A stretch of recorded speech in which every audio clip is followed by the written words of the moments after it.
Alhamdulillah. Ne t'inquiète pas, tout va s'arranger, Inch'Allah ta'ala. C'est une question de temps et de confiance en ton Seigneur Tabaraka wa ta'ala. Mais pour cela, deux règles à mettre en application. La première des règles, elle se trouve dans le verset où Allah subhanahu wa ta'ala nous dit وَمَا أَصَابَكُم مِّن مُّصِيبَةٍ فَبِمَا كَسَبَتْ أَيْدِيكُمْ وَيَعْفُو عَنْ كَثِيرٍ. Il n'y a pas de malheur qui vous atteint sans que cela ne soit provoqué par vos mains. Et il pardonne à beaucoup. C'est-à-dire qu'Allah nous rappelle que les malheurs qui nous touchent sont dus à nos péchés, comme l'ont rappelé Al-Mufassiroun. Donc si tu veux que les malheurs s'éloignent de toi, si tu veux goûter au bonheur et à la quiétude intérieure, et à la sérénité et à l'apaisement intérieur et extérieur, éloigne-toi au mieux des péchés.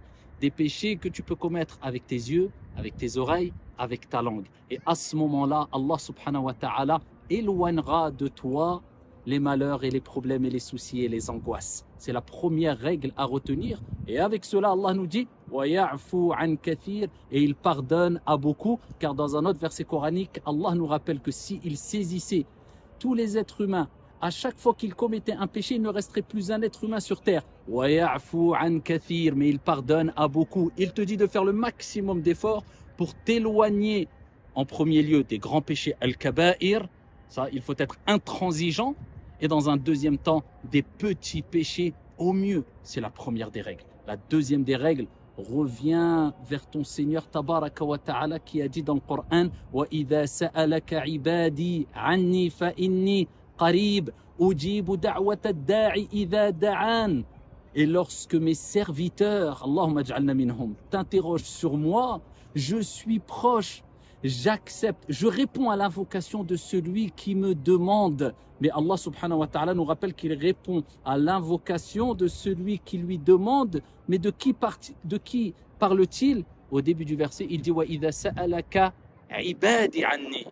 Et lorsque mes serviteurs t'interrogent sur moi, sois un serviteur d'Allah, sois une servante d'Allah, ya amatallah, ya abdallah. Les serviteurs d'Allah sont celles et ceux qui ont concrétisé al-ubudiyya, la servitude, c'est-à-dire ce sont celles et ceux qui obéissent à Allah subhanahu wa ta'ala.